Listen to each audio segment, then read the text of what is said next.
आज की इस वीडियो में मैं आपको फैटी एसिड्स के बारे में बताऊंगी। फैटी एसिड्स क्या होते हैं, इनको कौन सी इनकी सब टाइप्स एग्जिस्ट करती हैं और इनकी कौन सी एग्जांपल्स हैं। फैटी एसिड्स लिपिड्स की फॉर्मेशन में किस तरह से हेल्प करते हैं।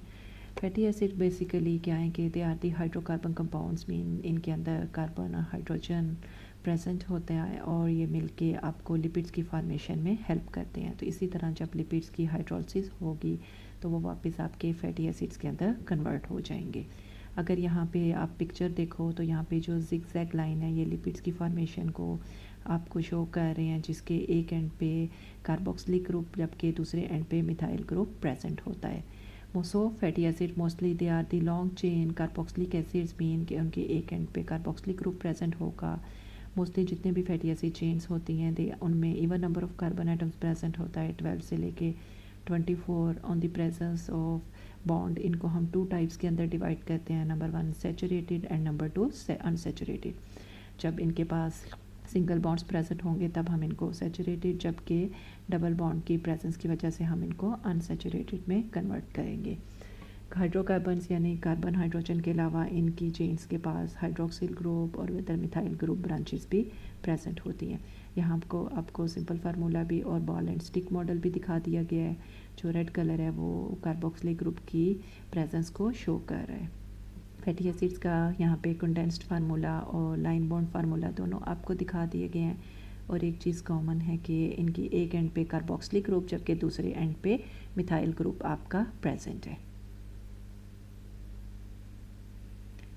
So fatty acids they are divided into two types, saturated as well as the unsaturated।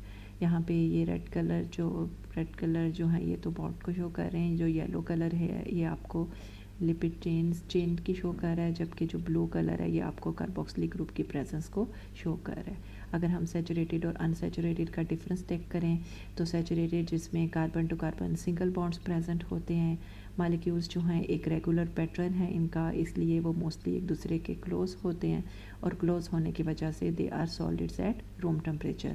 चूँकि वो सॉलिड्स हैं इसलिए इनका जो मेल्टिंग पॉइंट है वो भी हाई होता है। While in case of unsaturated carbon to carbon double bonds present होते हैं और इन मोस्ट केसेस कुछ केसेस में जैसे carbon to carbon triple bonds भी प्रेजेंट होते हैं। जब carbon to carbon double bond present होगा तो मोस्टली ये cis kind of double bonds present होते हैं, जिसकी वजह से मालिक्यूल यहाँ पे देखो जो रेड कलर है ये बॉन्ड्स की प्रेजेंस को शो कर रहा है, यानी इनके जगहों पे डबल बॉन्ड प्रेजेंट है और इनकी वजह से किंग्स यानी जिगजैग मैनर प्रोड्यूस हो गया, जिसकी वजह से ये मालिक्यूल्स जो हैं इतने क्लोजली एक दूसरे के नहीं होते और इनकी अट्रैक्शंस भी चेन्स के दरमियान वीक हैं और वीक अट्रैक्शंस की वजह से मोस्टली वो सेमी सॉलिड या लिक्विड्स एट रूम टेम्परेचर होते हैं। जितने वो लिक्विड होते हैं उतना उनका मेल्टिंग पॉइंट जो है वो कम होता है। सैचुरेटेड फैटी एसिड मोस्टली जो हैं एंड्स होते हैं एनोइक एसिड में, for example octanoic acid, while unsaturated ends in enoic acid, for example oleic acid. So अब आप देखो को अनसैचुरेटेड जिसमें डबल बॉन्ड प्रेजेंट हो सकता है, तो माइंड में क्वेश्चन आ सकता है कि कितने डबल बॉन्ड जो हैं वो प्रेजेंट होंगे। इस बेस पे हम इनको 3 टाइप्स के अंदर डिवाइड करते हैं, number 1 mono unsaturated, number 2 poly unsaturated, number 3 eicosanoids. Mono unsaturated means जब जिसमें fat molecules with only 1 carbon to carbon double bond, यानी पूरी चेन के अंदर सिर्फ एक डबल बॉन्ड प्रेजेंट होगा, तो इसे हम मोनो अनसैचुरेटेड फैट्स के अंदर कंसीडर करेंगे। और मोस्टली उनकी जो फिज़िकल नेचर है वो they will be liquid at room temperature, but as soon as आपका टेम्परेचर डाउन होगा they will start to turn into solid. ठीक है, यानी चिल होगा जैसे ही टेम्परेचर तो वो सॉलिड से लिक्विड से सॉलिड के अंदर कन्वर्ट हो जाएंगे। पॉली अनसैचुरेटेड जिसमें फैटी एसिड चेन के अंदर मल्टीपल डबल बॉन्ड्स प्रेजेंट हो सकते हैं, इसकी जो एग्जांपल्स हैं वो आपकी वार्निशेस वगैरह एग्जांपल आ जाती हैं, जिसकी वजह से dead give drawing oils there characteristic property. Varnishes आपको पता है पेंट्स वगैरह में उनको यूज़ किया जाता है और पेंट्स जो हैं उनकी वजह से वॉल्स की ग्लॉसी सरफेस होती है और कुछ टाइम के बाद जैसे ही ऑक्सीडाइज वो होते हैं या तो वो क्या होते हैं कि ड्राई होना स्टार्ट हो जाते हैं। यहाँ पे आपको चूँकि पता लग गया कि सैचुरेटेड जिसमें carbon to carbon single bond present होता है और उसकी वजह से जो फैटी एसिड्स हैं उनकी फिज़िकल नेचर सॉलिड होती है, जबकि आपके अनसेचुरेशन की प्रेजेंस की वजह से उनकी नेचर जो है वो लिक्विड नेचर में प्रेजेंस होते हैं। यहाँ पर आपको 3 फैट्स को कंपेयर करके दिखा दिया गया है। Olive oil which is totally liquid, butter जो कि एक सेमी सॉलिड फॉर्म है, बीफ फैट जो कि एक हार्ड सॉलिड फॉर्म है। यहाँ पे ग्रे कलर सेचुरेशन को, ग्रीन कलर अनसेचुरेशन को और येलो कलर भी सेचुरेशन को। सिर्फ का number of carbon double bonds या सिंगल बॉन्ड जो हैं वो एक दूसरे से वेरी कर रहे हैं। सेचुरेशन येलो केस में C-carbon 4 से लेके कार्बन 14, अनसेचुरेशन में C16 से C18, सेचुरेटेड C16 से C18 ही है, बट क्या होगा कि डबल बॉन्ड सिंगल बॉन्ड्स जो हैं इसके अंदर प्रेजेंट होंगे। यहाँ पे अगर देखो तो अनसेचुरेशन की रेशियो हाई होने की वजह से they are liquid at room temperature, almost saturated और अनसेचुरेटेड रेशियो सेम है, इक्वल है, so they are soft solids. Example is butter. Oil की in case of beef fat जो सेचुरेशन है उसकी रेशियो जो है वो आपकी हाई होगी। So fatty acid composition of 3 soft food fats, for example olive oil, butter and beef fat यहाँ पे कंपेयर करके दिया गया है। Melting point of these fats and physical state eight room temperature, इसी से उनकी फंक्शनिंग का पता लगेगा। जितना सॉलिड रहता उतना उनका मेल्टिंग पॉइंट हाई होगा। राइट साइड पे जो पिक्चर है यहाँ पे डिफरेंट फूड प्रोडक्ट्स आपको दिखा दिए गए हैं, जैसे French fries, fish burger, chicken nuggets, pizza. इसमें वो ये शो कर रहे हैं कि इनकी टिपिकल सर्विंग्स के अंदर जो फैटी एसिड की रेशियो है वो एक दूसरे से वेरी कर सकती है। इन फूड्स में mostly trans kind of foods जो हैं प्रेजेंट होते हैं, जिसे जैसे trans fatty foods and some typical fast foods. Mostly जब इन फूड्स की प्रिपरेशन में आप क्या क्या ट्रांस वेजिटेबल ऑयल्स को यानी by the process of hydrogenation use कर लिया जाता है ताकि इनकी शेल्फ़ लाइफ को इंक्रीज़ किया जा सके। जिस तरह मैंने पीछे बताया था कि on the basis of the double bond, इसको हम 2 पार्ट्स में जब हाइड्रोजन्स आपके सेम साइड पे होंगे तो इन्हें हम सिस का नाम दे देते हैं, जबकि हाइड्रोजन्स जब आपके ऑपोजिट साइड पर प्रेजेंट होंगे तो इस केस में से हम ट्रांस बॉन्ड का नाम दे देते हैं। cis fatty acids hydrogens जो हैं they are present on the same side of the double bond, while in the trans fatty acids hydrogens are present on the opposite side of the double bond. So जब वो same side पे present होंगे, अगर आप इन्हें bend करना चाहो they can easily bend, that's why they can fold into U-like formation. So naturally occurring mostly they are cis fatty acids, while in case of trans fatty acids they are present far from each other, both hydrogens are very far. तो अगर आप उनको repel करना चाहोगे तो वो मज़ीद straight form में या स्ट्रेट मालिक्यूल में कन्वर्ट हो जाएंगे। और मोस्टली ये आपके हाइड्रोजनेटेड पार्शली हाइड्रोजनेशन फूड्स के अंदर प्रेजेंट होते हैं।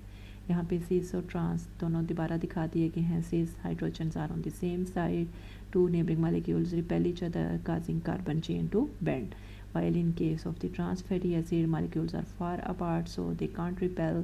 जितना मर्जी रिपेल करने की कोशिश करो ये स्ट्रेट फॉर्म में ही रहेंगे। Third type the इकोसानोइड्स।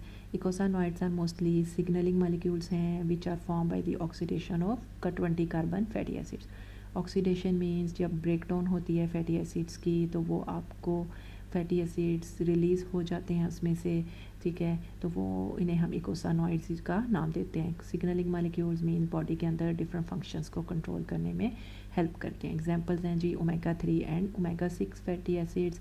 ओमेगा 3 और ओमेगा 6 फैटी एसिड्स को हम एसेंशियल फैटी एसिड्स का भी नाम दिया जाता है। एसेंशियल फैटी एसिड्स वो फैटी एसिड्स होते हैं जिन्हें बॉडी खुद प्रिपेयर नहीं कर सकती और हमें इन्हें लेने की ज़रूरत पड़ती है। सो इकोसानोइड्स ओवरऑल बॉडी के डिफरेंट जितने भी मेन फंक्शंस हैं उनको कंट्रोल कर रहे होते हैं। For example they are playing role in growth during and after physical activity, they help in the process of inflammation, or you can say immunity after toxic compounds and pathogens. Pathogens are mostly disease causing organisms or they act as the messengers in the central nervous system. क्या है कि amount and balance of these eicosanoids is necessary है ताकि body के different functions को control किया जा सके। लेकिन जब बॉडी के अंदर डिजीज़ आ जाती हैं, फॉर एग्जांपल कार्डियोवैस्कुलर डिजीज़ जिसमें आपके हार्ट अफेक्ट हो जाता है, ट्राइग्लिसराइड्स की फॉर्मेशन, ब्लड प्रेशर या आर्थराइटिस पेन्स, बोन्स आपकी इफ़ेक्टेड हो जाती हैं, उन केसेस में इकोसानॉइड्स का लेवल जो है वो रेगुलेट हो जाता है। सो इकोसानॉइड्स की अगर हम एग्जांपल्स देखें, it include different prostaglandins as well as its derivatives, for example thromboxanes, lipoxins and यूकोट्राइन्स।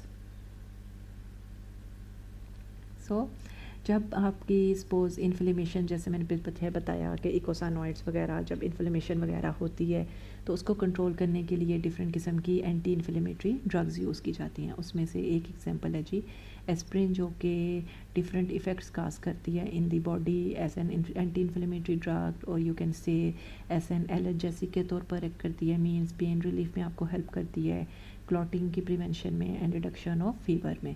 अगर ये वर्कआउट किस तरह कर सकती है कि इसके पास यानी साइक्लोऑक्सीजनेज एंजाइम प्रेजेंट होते हैं। ये साइक्लोऑक्सीजनेज जो हैं ये रिक्वायर्ड हैं प्रोस्टाग्लैंडिन एंड थ्रोम्बोक्सिन की सिंथेसिस के लिए, यानी यू इन टर्न आप कह सकते हो इकोसानॉइड्स की सिंथेसिस के लिए, क्योंकि प्रोस्टाग्लैंडिन्स और थ्रोम्बोक्सिन्स जो हैं वो इकोसानॉइड्स की ही एग्जांपल्स हैं। एस्प्रिन क्या करती है कि acts as an acetylating agent, mean कि एस्प्रिन का जो एसिटाइल ग्रुप है वो कॉक्स एंजाइम के सीरीन रेसिड्यूज़ के साथ बॉन्डिंग कर लेता है ताकि इकोसानॉइड्स के लेवल्स को डाउन रेगुलेट किया जा सके। सो अगर हम इसकी एग्जांपल देखें, प्रोस्टाग्लैंडिन्स और इनकी एग्जांपल्स के स्ट्रक्चर्स आपको यहाँ दिखा दिए गए हैं। प्रोस्टाग्लैंडिन्स जिसमें 5 मेंबर रिंग स्ट्रक्चर है, जिसमें से फर्स्ट रिंग आपका क्लोज रिंग है। जब यही एक क्लोज रिंग के साथ सेकंड एक अनदर क्लोज रिंग आकर अटैच हो जाए then it will be prostacyclin. Second ring distinguish it from that of the prostaglandin. Thromboxanes, इसमें क्या है कि प्रोस्टाग्लैंडिन्स में ऑक्सीजन्स जो हैं वो आउटसाइड पे मूव थे, बट व्हेन ऑक्सीजन्स जो हैं रिंग के अंदर मूव कर जाएं then it will be thromboxane. Leukotriene which consist of 3 conjugated double bonds, conjugated double bond mean alternative positions पे डबल बॉन्ड प्रेजेंट हैं, और जब इसी यूकोट्राइन के अंदर सल्फर आके अटैच हो जाएगा then it will be an example of a cysteinyl leukotriene. Eicosanoids की फंक्शनिंग देखो तो दे रेगुलेटरी मॉलिक्यूल्स के तौर पर एक्ट करते हैं। लोकल रेगुलेटर्स यानी जहाँ पे ये प्रोडक्शन होती है इनकी, वहाँ पे इनका ये पॉजिटिव रोल यानी विजिबल रोल आपको नज़र आता है। क्लासेस इनकी वही प्रोस्टाग्लैंडिन, थ्रोम्बोक्सिन्स एंड यूकोट्राइन्स।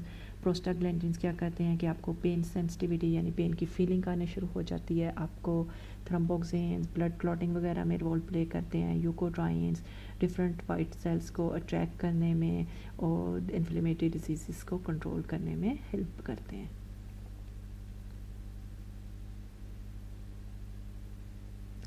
फैटी एसिड्स को अगर आप नेम देना चाहो, how to name fatty acids. अब फैटी एसिड्स की एक चीज़ तो कॉमन है कि इसके एक एंड पे हमेशा कार्बोक्सिलिक ग्रुप प्रेजेंट होता है, जबकि दूसरे एंड पे हमेशा आपका स्टैंडर्ड नोमेनक्लेचर अगर हम देखें फैटी एसिड्स की, एक साइड पे हमेशा आपकी कार्बोक्सिल ग्रुप, जबकि दूसरे साइड पे हमेशा आपका मिथाइल ग्रुप प्रेजेंट है। अब जब आप फैटी एसिड की चेन की 2 कंडीशंस हो सकती हैं। नंबर 1 के know number of carbon atoms, यानी आपको पता हो कितने number of carbon atoms present हैं। सेकंड केस के आपको unknown number of carbon atoms. अगर हम दोनों केसेस को अब 1 बाय 1 देखेंगे, अब आप नेमिंग करो तो इसके 2 वेज हो सकते हैं। नंबर 1 कार्बन 1 को आप कार्बन 1 देन 2 3। सेकंड अगर आप अल्फ़ा बीटा गैमा के हिसाब से अगर नेमिंग करो तो जो आपका कार्बन 2 है उसे हम अल्फ़ा के नाम से नेमिंग करेंगे।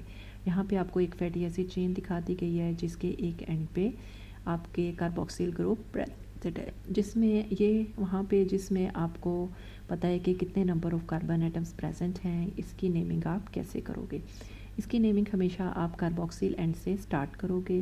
Carbon 1, carbon 2, carbon 3, carbon 4। यहाँ पे अगर आप देखो एग्जांपल 18:1 डेल्टा और 9, ठीक है। जो 18 है it representing the total number of carbon 2 carbon atoms, ठीक है। जो 1 है ये शो कर रहा है कि कितने डबल बॉन्ड प्रेजेंट हैं, डेल्टा, ठीक है। और जो 9 है ये शो कर रहा है कि किस पोजीशन पे डबल बॉन्ड प्रेजेंट है। If you see over here assign number 1 to the carboxyl end, ठीक है। Position of any double bond is indicated by delta, total number of carbon atoms ratio number of double bonds, और superscript जो है ये दिखाएगा कि किस position पे डबल बॉन्ड जो है वो आपका प्रेजेंट था। Second case 20:5, 20 means total number of carbon atoms, 5 mean 5 double bonds present हैं और ये किन पोजिशंस पे प्रेजेंट हैं, 5, 8, 11, 14 and 17. It's एकोसा pentanoic acid EPA और it's one example of A omega 3 fatty acid. Second case जिसमें आपको नहीं पता कि कितने नंबर ऑफ कार्बन एटम्स जो हैं चेन के अंदर प्रेजेंट है, बट एक चीज़ आपको पता है कि एक एंड पे कार्बोक्सिल एंड जबकि अपोजिट एंड पे मिथाइल ग्रुप प्रेजेंट है. तो इसमें आप क्या करोगे कि नेमिंग जो है वो अपोजिट एंड यानी मिथाइल ग्रुपिंग से स्टार्ट करोगे. यहाँ पे क्या है कि जिस तरह नंबर 1, 2, 3 कार्बोक्सिल ग्रुप से और अल्फ़ा बीटा गैमा, तो इसका एंड जाके ओमेगा पे होगा. तो यहाँ पे क्या करोगे, assign number 1 to the methyl carbon at the other end of the chain, यानी मिथाइल ग्रुप को आप ओमेगा का नाम दोगे. Methyl carbon is designated as omega और position of the double bond को ओमेगा की पोजीशन के हिसाब से आप रिप्रेजेंट करोगे. अगर पीछे से ही इसकी एग्जांपल देखी जाए, अपोजिट एंड पे ये 20 नंबर ऑफ कार्बन एटम्स थे टोटल, अपोजिट एंड ये था, यहाँ पे मिथाइल ग्रुप प्रेजेंट है ओमेगा, देन 3 पोजीशन पे डबल बॉन्ड है, so that's why it was the omega 3 fatty acid.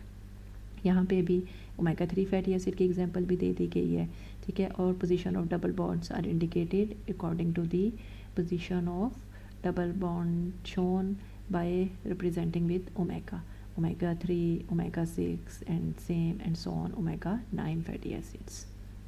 यहाँ पे डिफरेंट एग्जांपल्स आपको उन्होंने दे दिए हैं, ठीक है.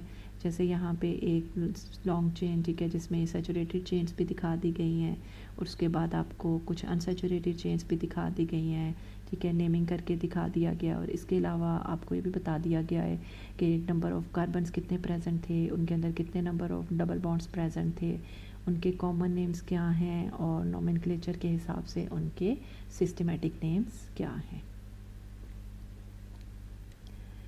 मोस्टली आपको पता है कि फैटी एसिड्स जो हैं ये बॉडी के अंदर स्टोर होते हैं और इसके अलावा साथ साथ डायरेक्ट सोर्स ऑफ एनर्जी के तौर पर भी एक्ट कर रहे होते हैं. मोस्टली बॉडी में ये हमेशा ट्राईएसिल ग्लिसरॉल्स की फॉर्म में प्रेजेंट होते हैं. Mean triacyl glycerol which are composed of 3 fatty acid chains along with that of the single glycerol molecule. यहाँ पे ये आपको ग्लिसरॉल मॉलिक्यूल दिखा दिया गया जिसके 3 एंड्स पे हाइड्रोक्सिल ग्रुप प्रेजेंट है. ऊपर आपको एक over ball and stick model दिखाया है जिसमें 3 फैटी एसिड चेन्स जो हैं वो रेड कलर में ग्लिसरॉल मॉलिक्यूल के साथ अटैच हो गया है. नीचे वो दिखा दिया गया है किस तरह कि carboxylic end of each fatty acid chain and hydroxyl group of glycerol के दरमियान बॉन्डिंग हो गई है. Polar hydroxyl group of glycerol and carboxylic group of fatty acid they are bound with the help of an ester linkage. Physical properties जो हैं ये depend करती हैं कि किस तरह की फैटी एसिड चेन्स प्रेजेंट थी. इन फैटी एसिड चेन्स ये एक दूसरे से नेचर सेम भी हो सकती है, डिफरेंट भी हो सकती है, वो तमाम सैचुरेटेड भी हो सकती हैं, अनसैचुरेटेड भी हो सकती हैं, mixture of saturation and unsaturation भी हो सकती हैं. और इसके अलावा इन तीनों की चेन लेंथ भी सेम भी हो सकती है और एक दूसरे से वेरी कर सकती है. Physical properties so depends upon the fatty acids. Melting point increases, number of carbons increase होंगे, मेल्टिंग पॉइंट इंक्रीज होगा. जितने carbon to carbon single bonds present होंगे सैचुरेशन इंक्रीज होगी, सैचुरेशन इंक्रीज होगी मीन आपका मेल्टिंग पॉइंट इंक्रीज हो जाएगा. Oils mostly triglycerides they are rich in unsaturated जिसमें 6 डबल बॉन्ड्स प्रेजेंट होंगे and they are liquids at room temperature. while fats they are all are saturated fatty acids and they exist in either semi-solid or solids at room temperature. Triacyl glycerols जो हैं इनकी अगर आप functioning check करो eukaryotic cells वगैरह में triacyl glycerols जो हैं माइक्रोस्कोपिक स्मॉल ड्रॉपलेट्स की फॉर्म में और ये फ्यूल के तौर पर एक्ट करते हैं. मीन जब इनकी ब्रेकडाउन होती है फैटी एसिड्स और ग्लिसरॉल मॉलिक्यूल एक दूसरे से सेपरेट हो जाते हैं और फैटी एसिड्स जो हैं एग्जैक्ट सोर्स ऑफ एनर्जी के तौर पर एक्ट करते हैं, जबकि आपका जो ग्लिसरॉल है वो ग्लूकोनियोजेनिक पाथवे के अंदर एंटर हो जाता है. वर्टिब्रेट्स में एडिपोस टिश्यूज़ जिन्हें आप एडिपोसाइट्स या फैट स्टोरेज सेल्स का भी नाम देते हो वहाँ पे ये स्टोर होते हैं. ट्राईएसिल ग्लिसराइड्स जो हैं they are also present in the seeds of many plants because जो सीड्स हैं यही जर्मिनेशन के प्रोसेस में आपको हेल्प करते हैं with the presence of energy. So either adipose tissues में या सीड्स में ट्राइग्लिसरॉल्स प्रेजेंट हों, लाइपेजेस एंजाइम्स जो हैं वो इनकी हाइड्रोलिसिस में हेल्प आउट करते हैं. ट्राइग्लिसरॉल्स जो हैं they are better source of energy as compare to that of the polysaccharides. Polysaccharides mean carbohydrates, जिसकी एक एग्जांपल ग्लाइकोजन है। ग्लाइकोजन क्या है? It is the inactive form of the glucose.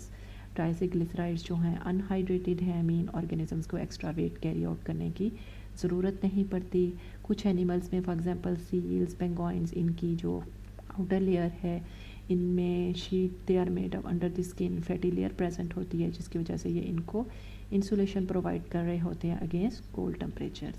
Question mind में आ सकता है कि ट्राई एसिडग्लिसरोल्स जो हैं why fatty acids are better source of energy as compare to that of the carbohydrates. इसलिए कि ट्राइग्लिसरोल्स बॉडी को एक्स्ट्रा वेट कैरी आउट करने की ज़रूरत नहीं पड़ती, ये हमेशा ड्रॉपलेट्स की फॉर्म में प्रेजेंट होते हैं। सेकेंडली कार्बोहाइड्रेट्स जो हैं वो with in D hours body के अंदर डिप्लीट होना स्टार्ट कर देते हैं, जबकि ट्राइग्लिसरोल्स अप टू वीक्स बॉडी के अंदर स्टोर रहते हैं। ठीक है, इसके अलावा आपको कोई क्वेश्चन हो तो आप लोग मुझे कमेंट्स में करके पूछ सकते हो। तो मिलते हैं हम नेक्स्ट वीडियो में, ठीक है, जिसमें मैं बायोसिंथेसिस ऑफ लिपिड्स के बारे में आपको एक्सप्लेन करूँगी। तब तक के लिए अल्लाह हाफिज़।